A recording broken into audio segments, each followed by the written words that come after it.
रत्नाकर मतकरी यांच्या मृत्युंजयी या कथासंग्रहातून हुशारी नावाची कथा। श्यामसुंदर अंधारात उभा होता, भिंतीला टेकून, जसा काही काळ्या भिंतीत मिसळून। अंगावर काळ्या चामड्याचा जर्किन, गडद निळी जवळजवळ काळ्याच रंगाची पॅन्ट, सावळा रंग। उजेडात देखील एक उंच शिडशिड काळीभोर सावली चालत गेल्यासारखं वाटलं असतं।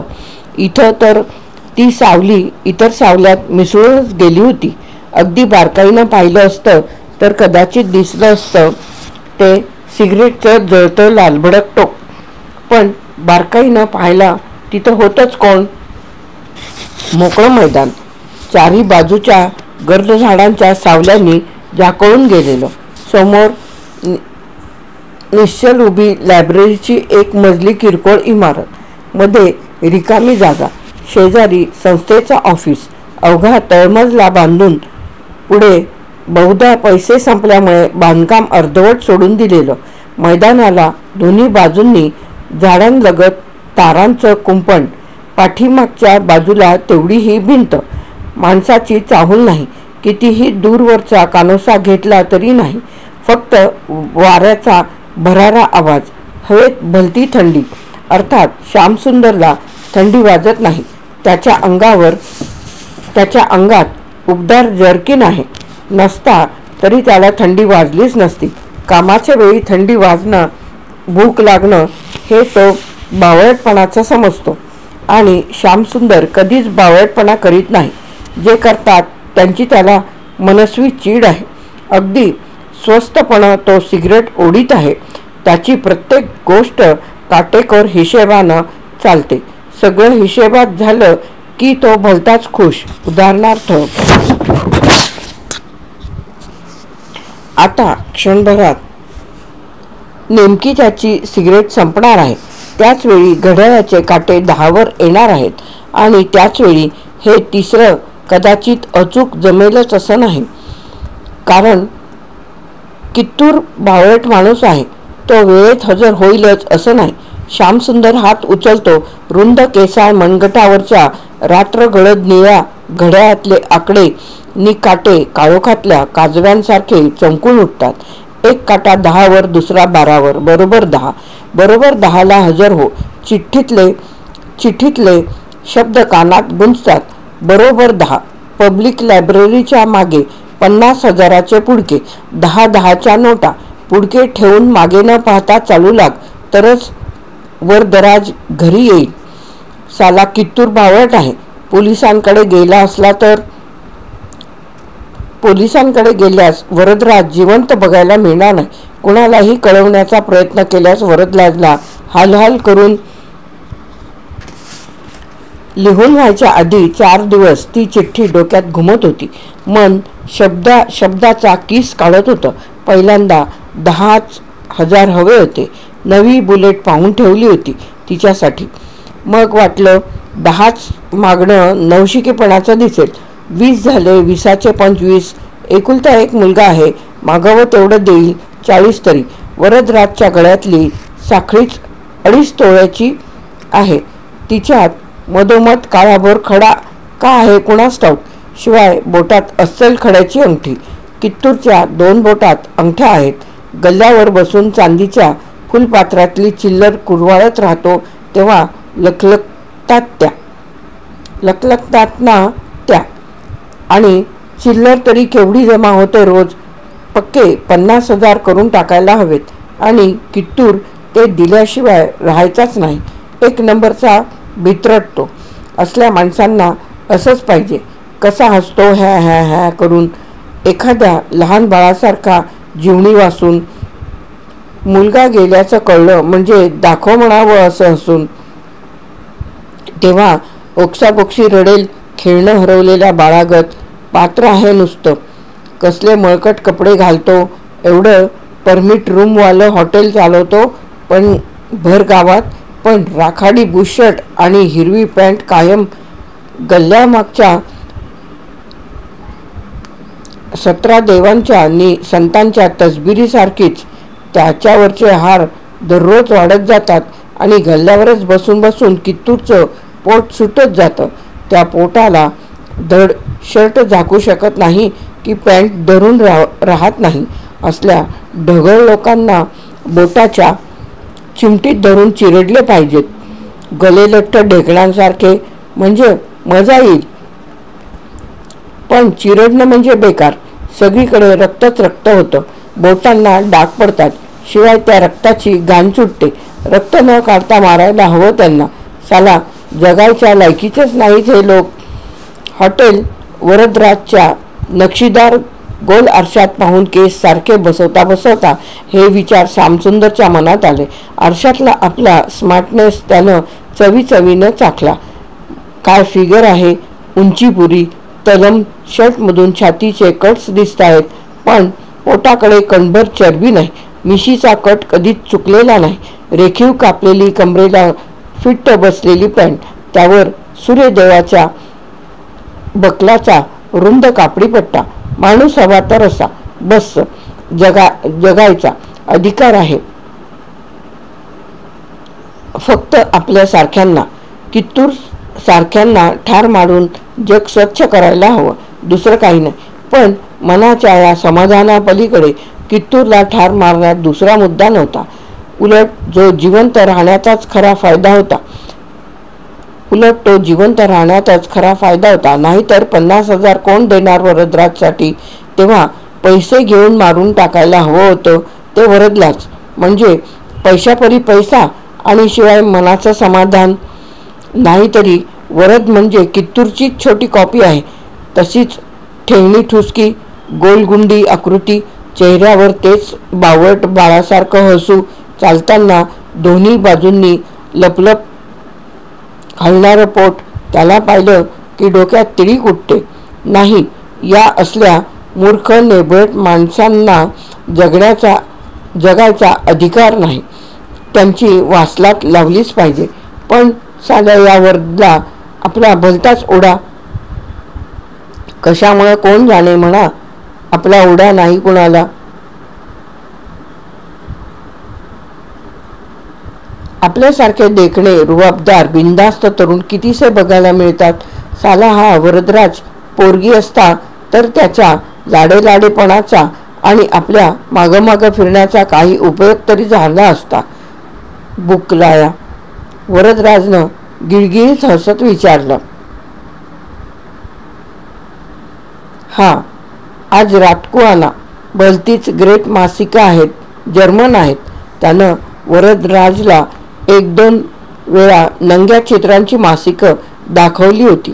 तेव्हापासून तर वरद भलताच खुळावला होता. नेहमी आठवण करायचा. बुकं आणली का विचारायचा. रात्री 8:30ला येतो. दुकान बंद झालं की लगेच. चालेल? वरदनं विचारलं. नको, एवढ्या लवकर काय? श्यामसुंदरनं त्याला झटकून टाकलं.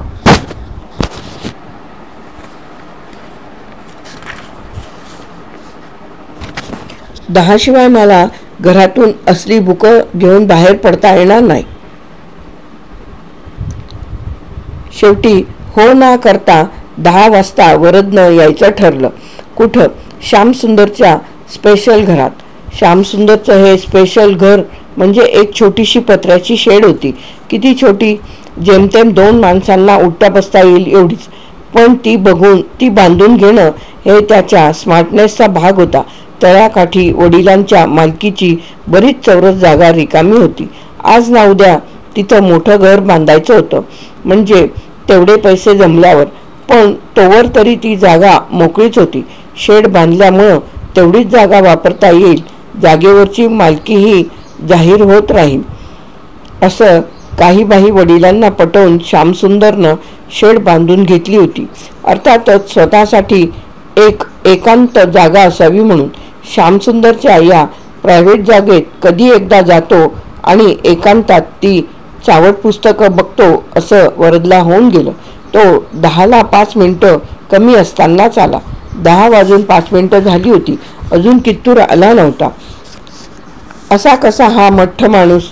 आज वेळेत जाऊन पैसे दिले नाहीत तर पोराचं बरं वाईट होईल याची सुद्धा याला काळजी नाही. वेळेचा हिशोब चुकत होता. या बावळट लोकांच्या डिलाईपायी आपली सगळी हुशारी वाया जाते या विचारानं श्यामसुंदर भडकतो. सिगरेट पेटवावी का? पण नको. काळोखात तिचं टोक दिसून यायचं. आपलं इथं असणं कुणालाच समजता कामा नये, नाहीतर आपण पकडले जाऊ. काम जोखमीचं आहे. छे, या कित्तूरला समजत कसं नाही? भलतीकडे उशीर करतो. बुद्धू कुठला. त्याला चेष्टा वाटत असेल, पण मी त्याच्या मुलाचं काहीही करू शकतो. कपडे उतर आधी, सगळेच्या सगळे, अंडरवेअर सुद्धा. वरदला कळेच ना ही काय मस्करी आरंभली आहे श्यामसुंदरनं. चावट मासिकं बघायची तर त्यासाठी आपण कशाला कपडे उतरवायला हवेत? तो ओशाळवाणं हसू लागला. पण श्यामसुंदरच्या चेहऱ्यावर मस्करीचा लवलेश नव्हता. उलट त्याचा चेहरा बघवणार नाही इतका रागीट दिसायला लागला होता. डोळे तांबारले होते. काढतोस की नाही कपडे? तो ओरडला. मला लाज. वरद भीतभीत बोलणार. एवढ्यात श्यामसुंदरनं त्याच्या तोंडात रुमालाचा बोळा गच्च खुपसला आणि त्याची अंडरवेअर खसकन ओढून काढली. वरदचा चेहरा भीतीनं वेडावाकडा झाला. तोंडात कोंबलेल्या बोळ्यामुळे तो अधिकच विद्रूप वाटत होता. श्यामसुंदरच्या चेहऱ्यावर मात्र आता हसू पसरलं. वरद जागच्या जागी अंग चोरण्याचा प्रयत्न करत होता. हातांनी लाज झाकण्याचा प्रयत्न करीत होता. त्या हालचालीमध्ये त्याच्या पोटाच्या घड्या थुलथुलत होत्या. त्याची ती अंग झाकण्याची धडपड पाहून श्यामसुंदर खदाखदा हसत होता. अंगावर येणाऱ्या कुत्र्याला भिवून मांजर जसं मागमागं सरकतं तसं त्या हसण्यानं वरदचं होत होतं. काय करणार आहे हा आपलं? कपडे काढायला कशाला सांगितलं यानं? विचार तरी काय आहे याचा? का सांगितलं आपण याला कपडे उतरवायला? श्यामसुंदरच्या डोक्यात विचार टिकटिकीत होते. कारण साधं होतं. त्या तशा अवस्थेत तो बाहेर पळून जाऊ शकला असता. पण एवढंच कारण होतं का? वरदराज सारखी बावळट नेभळट बेकड माणसं आधीच असहाय असतात. त्यातनं सगळे कपडे ओंगावर असलेल्या माणसासमोर नागवेपणी ही माणसं अधिकच केविलवाणी होतात. वरदचा हा असहाय केविलवाणेपणा चाखायला श्यामसुंदरला भलतीच मजा येत होती. ढेकूण आहे हा. याला आमच्यासारख्या मर्दाच्या जगात जागा नाही. नाहीसा केला पाहिजे याला. नाहीसा केला पाहिजे. श्यामसुंदरचं रक्त चढायला लागलं. एखादी तरुण पोरगी कुशीत घेतल्यासारखा तो उत्तेजित झाला. वरदच्या दिशेनं त्यानं पाऊल उचललं. वरद जागच्या जागी धडपडू लागला. श्यामसुंदरला चुकवण्याचा प्रयत्न करायला लागला. पण टीचभर लांबीरुंदीची ती शेड, त्यातून तिचं दार कडी लावून बंद केलेलं, पळणार तरी कुठं? अंगावर येणारा श्यामसुंदर, त्याचं ते बेभान झाल्यासारखं हसणं, क्षणाक्षणाला घोगरा होत जाणारा आवाज, हा आपलं करणार तरी काय? काहीही करील. काहीतरी भयंकर. वरदनं किंकाळ्यांमागून किंकाळ्या फोडल्या, पण त्या आतल्या आत घुसमटून गिळल्या गेल्या. तोंडातल्या त्या बोळ्यानंच त्याला गुदमरल्यासारखं झालं. त्याच्या नाकातून पाणी व्हायला लागलं. हे काय? श्यामसुंदरच्या हातात ही दोरी कुठून आली? विस्फारल्या डोळ्यांनी वरद पाहत राहिला. काय करतोय हा? या दोरीचं गाठ मारतोय?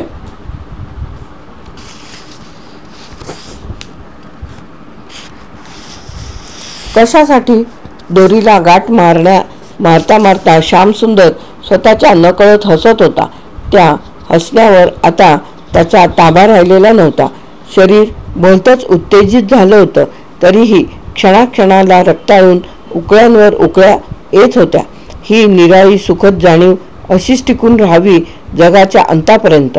फास वरदच्या दिशेनं येऊ लागला. लाज राखण्याचा प्रयत्न सोडून त्यानं हात उचलले आणि तो फास टाळायचा प्रयत्न करू लागला. नको नको. च्या किंकाळ्या नुसत्या रुमालातच बुडबुडल्या. फास बरोबर गळ्यात अडकला. गळ्यात मधोमध असलेल्या खळग्यात चेनमधल्या काळ्याभोर खड्याशीच त्याच क्षणी श्यामसुंदरचं हसणं खटकन थांबलं. वरदचा ठेंगणा मांसलदेह लोळागोळा होऊन सावकाश खाली कोसळला. बहुधा भीतीनंच. केविलवाणा नागडा लोळागोळा भिकार चोट. लवकर मरून जा. केविलवाणा नागडा लोळागोळा भिकार चोट. लवकर मरून जा, मरून जा. We don't want you. No, not at all. सराईतपणं श्यामसुंदरनं फास ओढला. तो ओढण्याची आजवर केलेली सगळी प्रॅक्टिस कामी आली. वरदची मान लुळी पडली आणि त्याच क्षणी श्यामसुंदरच्या शरीराच्या उत्तेजनाचा स्फोट झाला. अनपेक्षितपणं आपल्या सुखद जाणीवेचा हा असा शेवट होईल असं श्यामसुंदरला वाटलंही नव्हतं. एका मंद ग्लानीमध्ये मान मागं झुकवून पत्र्याला टेकून तो क्षणभर उभा राहिला. दुसऱ्या क्षणी मात्र त्याला जाणीव झाली ती वरदराज मेला या गोष्टीची. शेडमध्ये पाऊल टाकल्यापासून 20 मिनिटांच्या आत वरदराजचा खेळ खलास झाला होता. 10:20 डॅमिट, हा येणारच नाही की काय, की यानं पोलिसांना कळवलंय. काही फायदा होणार नाही म्हणावं. मुलगा गेला तो गेलाच. पण नाही, दूरवरून गाडीचा आवाज ऐकू यायला लागतो. श्यामसुंदर हुशारतो. गाडीच्या दिव्यांचा उजेड दिसायला लागतो. कित्तूरची काळी ॲम्बॅसिडर एखाद्या भूतासारखी काळोखातून येऊन लायब्ररी समोरच्या मोकळ्या जागेतून आत शिरते. म्हणजे यानं नुसताच वेंधळेपणानं उशीर केला होता तर दुसरं तिसरं काही नाही. श्यामसुंदर वाट पाहत राहतो. गाडी पार्क होते. गाडीत आणखी कोणी आहे का? काळोखात दिसत नाही. चिठ्ठीत ताकीद दिली होती, एकटाच ये, बरोबर कोणी आलं तर खबरदार. पण जादा शहाणपणा करून यानं बरोबर कोणाला आणलं असलं तर? ही बावळट वाटणारी माणसं कधी कधी नको तिथं हुशारी दाखवतात. पण नाही, कारमधून एकटा कित्तूरच उतरतो. त्याची ठेंगणी जाडगेली आकृती लायब्ररीच्या दिशेनं चालत येऊ लागते. वरदराज मेल्याच्या जाणीवेनं श्यामसुंदर मुळीच गडबडला नाही. पुढं काय काय कसं कसं करायचं याची योजना त्यानं अनेकदा मनातल्या मनात तालीम करून पक्की केलेली होती. एक फास काढून घेतला. 2 गळ्यातली काळा खडावाली चेन काढून खिशात टाकली. 3 बोटातल्या अंगठ्या. 4 वरच्या फळीवरचं पोतं खाली. 5 पोत्याचं तोंड वरदच्या पायांशी. कंसात चरण शब्द मनात येऊन श्यामसुंदरला हसू आलं. 6 पोतं डोक्यापर्यंत ओढून घेतलं. हुश्य, काय दम लागला. साल्याची नुसती चरबी चरबी चरबी. 7 वरदचे कपडे न विसरता पोत्यात भरले. 8 इकडे तिकडे पाहून त्याची एकही वस्तू शेडमध्ये राहिलेली नाही ना याची खात्री करून घेणं. 9 दोरीनं पोत्याचं तोंड बांधणं. 10 शेडचा दरवाजा उघडणं.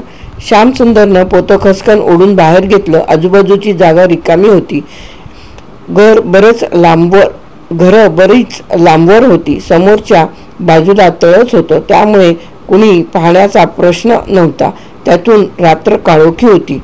पोतं खेचत खेचत त्यानं बरंच लांबवर आणलं. इथून खाली उतार होता. खाली तळं होतं. श्यामसुंदरनं पोतं कडेशी आणून त्याला एक लाथ ठेवून दिली. जाओ नाही मागता आहे. पोतं गडगडत निघालं आणि खाली जाऊन थांबलं. श्यामसुंदर त्याच्या पाठोपाठ उतारावरून धडाधड धावत आला. खाली येऊन उभा राहिला. मग त्यानं एक चांगला जाडसा धोंडा शोधून काढला. खिशातून दोरी काढून तो पोत्याला बांधला. मग पाण्यात उतरण्यासाठी त्यानं अंगातले सगळे कपडे काढून टाकले. तसं उभं राहून त्यानं मनातल्या मनात आपल्या उंच शिडशिडीत पण दणकट देहाचं कौतुक केलं. पण त्या गोंत्याला म्हणाला, बघ, वाटतोय मी केविलवाणा? उलट कसा बेहतरीन मर्द वाटतोय. नाहीतर तू, अरे बाबा, कपड्यांवर काही नसतं. रुबाब सारा माणसातच असतो. आणि तरी देखील आपण वरदला कपडे काढायला लावून लाजवलं. केविलवाणं.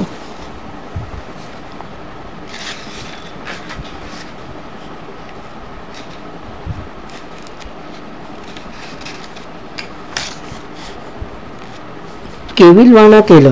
गंमत आहे सगळी, दुसरं काय. शांतपणे त्यानं पोतं पाण्यात ढकललं. ते वाटेत वेलीबिलीला अडकू नये म्हणून जरा दूरच ढकललं. पाठोपाठ स्वतः पाण्यात उडी टाकली. पोत्याला हातानं धरून तळ्याच्या मध्यापर्यंत नेलं. पोतं हळूहळू बुडू लागलं. त्या शांततेत त्याचा डुबडुब आवाज केवढा तरी मोठा वाटला. श्यामसुंदरला त्या आवाजाची गंमत वाटली. पोतं पुरतं बुडालं तेव्हा श्यामसुंदर एकदा त्या दिशेला थुंकला आणि हात मारीत परत यायला निघाला. तो घरी परत गेला तेव्हा भलताच खुशीत होता. आपण नुसतंच ठरवलं नाही, ते करूनही दाखवलं. विलक्षण हुशारीनं, कणभर पुरावा न ठेवता. असं पाहिजे, अशी डोकेबाज धाडसी, मनात घेतील ते करून दाखवणारी मर्द माणसं हवीत जगाला. नाहीतर वरदराज आणि त्याचा बाप तो कित्तूर रडे साले. कित्तूरच्या हातात प्लास्टिकची झिपवाली बॅग, आत जीवाचा ठेवा असल्यासारखी. ती छातीजवळ धरून तो लायब्ररीच्या मागच्या बाजूला चालत येतो. जीप उघडतो, आतून एक लठ्ठ लिफाफा बाहेर काढतो. आहा, 50,000चा लिफाफा. त्या रात्री केलेल्या मेहनतीची आज भरपाई होणार.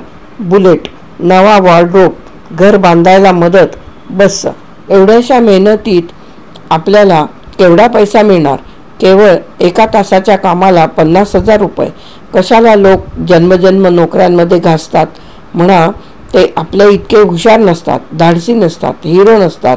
तेव्हा त्यांना मिळतं ते त्यांच्या लायकीप्रमाणे. बरोबरच लिफाफा जागेवर ठेवून कित्तूर एकदा आजूबाजूला पाहतो आणि डुलत डुलत गाडीकडे परत जाऊ लागतो. रोजच्यासारखाच श्यामसुंदर दुसऱ्या दिवशी हॉटेल वरदराजमध्ये गेला. पण आज तिकडे भलतीच गडबड उडाली होती. रडकुंडीला आलेल्या कित्तूरला एकसारखे फोन येत आहेत. मोकळ्या वेळी तो स्वतः फोन करतो आहे. लोकांची कुजबूज. दारात एक पोलीस देखील उभा. काय प्रकार काय आहे? मेनू कार्ड घेऊन आलेल्या वेटरला श्यामसुंदरनं विचारलं. काल रात्रीपासून मालकाचा छोकरा मिसिंग आहे. वेटरनं माहिती दिली आणि तो दुसऱ्या टेबलाशी गेला. भरभर वेळ न गमावता लवकर, चटकन असे समानार्थी शब्द मनात आदळत असतानाच श्यामसुंदरच्या खिशातून चिठ्ठी चटकन बाहेर आली. डाव्या हातानं लिहिलेली चिठ्ठी, बेमालूम दुसऱ्याच्या अक्षरातली वाटणारी ती पटकन मेनू कार्डच्या प्लास्टिकच्या कव्हरमध्ये गेली. काळ उघडल्यावर दिसेल अशी. वेटर आला. श्यामसुंदरनं दही बटाटा पुरीची ऑर्डर दिली. ती घेऊन मेनू कार्ड उचलून वेटर चालता झाला.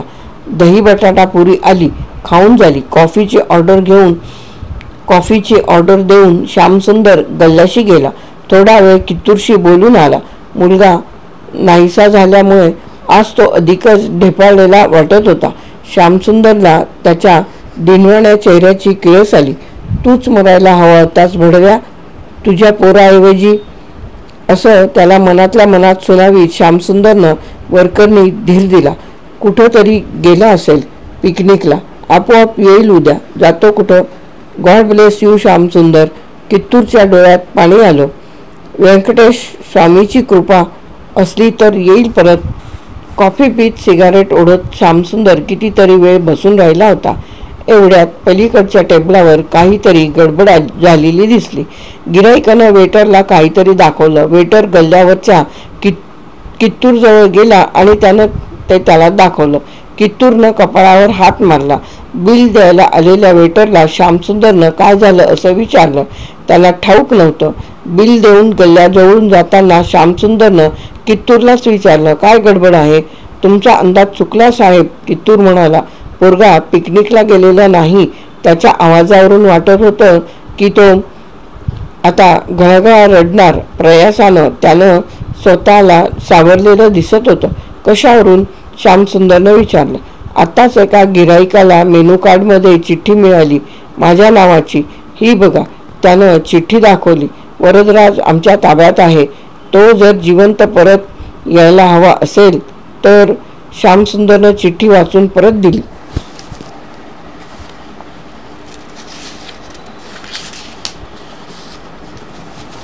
बोगस आहे. पोलीस को फोन करो, तो म्हणाला. नाही बाप्पा, पोलिसाला कळवू नका असं लिहिलंय. थोडी हळहळ दाखवून श्यामसुंदर घरी परतला. कित्तूर गाडीकडे परततो. गाडी स्टार्ट करतो. हळूहळू गाडीचा आवाज दूर दूर जात विरून जातो आणि पुन्हा सगळीकडे शांतता पसरते. फक्त वारं भरारत राहतं. श्यामसुंदर काळोखातून सावकाश पुढे होतो. आजूबाजूची चाहूल घेतो. कुणीच पाहत नसतं. सारं इतकं सोपं असेल हे त्याला खरंच वाटत नाही. तो पुढं होऊन चटकन लिफाफा उघडतो. उघडून पाहतो. आत नोटाच असतात. ते त्या जर्किनच्या खिशात टाकतो आणि गाईगाईनं कुंपणापाशी येतो. कुंपणावरून उडी टाकून तो पलीकडच्या काळोखाच्या आसऱ्याला जातो. रस्त्याशी आल्यावर सिगारेट पेटवतो. बऱ्याच वेळापासून प्यायची होती, पण इतका वेळ इच्छा मारली. आता उद्या बुलेट बुक करायची. जर्किनच्या खिशावर बाहेरून थाप मारीत श्यामसुंदर स्वतःला सांगतो आणि एकदम दचकतो. मुख्य रस्त्यावर काळी अँबॅसेडर अजून उभीच असते. क्षणभरच त्याचं काळीज बुडी घेतं, पण लगेच खरा प्रकार त्याच्या लक्षात येतो. कित्तूरची गाडी वाटेत बंद पडलेली असते. बॉनेट उघडून तो आत बघत असतो. बावळटपणाचा कळस. या कित्तूरची एक गोष्ट सरळ होत नाही. पैसे वाऱ्यावर सोडून द्यायला आला. मुलगा परत येईल या खोचट आशेनं. त्यात सुद्धा गाडी वाटेत बंद. पण एवढ्यात कशीबशी कित्तूरची गाडी स्टार्ट होते. बसा.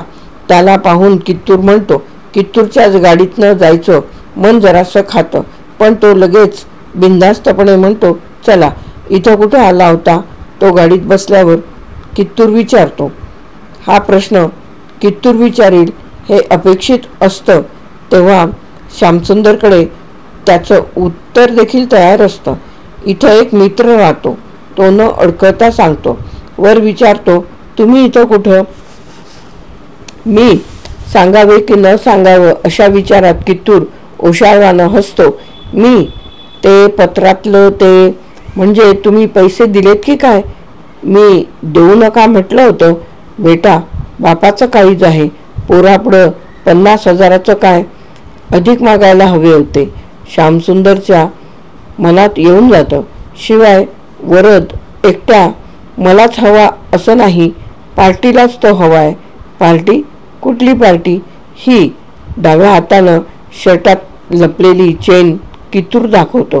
तिच्यात काळा खडा असतो.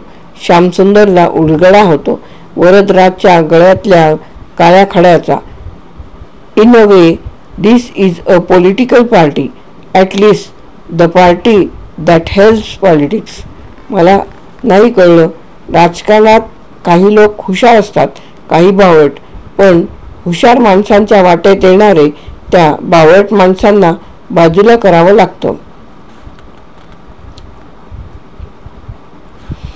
श्यामसुंदरच्या अंगातून एक शहारा उठतो. बाजूला म्हणजे? तो विचारतो. त्याच्या या प्रश्नाला कित्तूर उत्तर देत नाही. आम्ही वरदला त्यासाठी ट्रेन करणार होतो. अनफॉर्च्युनेटली वी हॅव लॉस्ट हिम.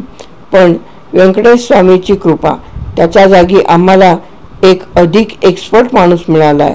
बर्फासारखी थंडगार भीती श्यामसुंदरच्या मानेपासून खाली उतरू लागते. पार्टी भयंकर इफिशियंट आहे.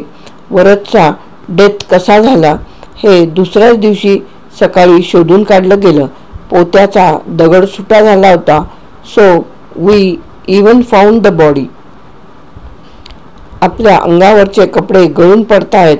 आपण लहानखुरे होत चाललो आहोत आणि लाज राखण्यासाठी मांडीवर मांडी दाबून केविलवाणेपणाने कारच्या खिडकीत दिसेनासं होण्याचा प्रयत्न करीत आहोत असं श्यामसुंदरला वाटतं. चाकाशी बसलेला कित्तूर अधिकाधिक मोठा होत जातो. काम सफाईनं केलं होतं हे सगळ्यांना पटलं, पण नंतरचं वागणं अधिक महत्त्वाचं होतं. वेल, या क्षणापर्यंतच. We were watching you. You were magnificent. आम्हाला अशीच कुल माणसं हवीत. मी आता काय करायला हवंय? त्यावरची नजर न काढता कित्तूर डाव्या हातानं खिशातून एक कार्ड काढून देतो. त्यावर 5 नावं असतात, टाईप केलेली. राजकारणातल्या लहान मोठ्या लोकांची. 2 पितापुत्र, एक त्यांचा सहकारी.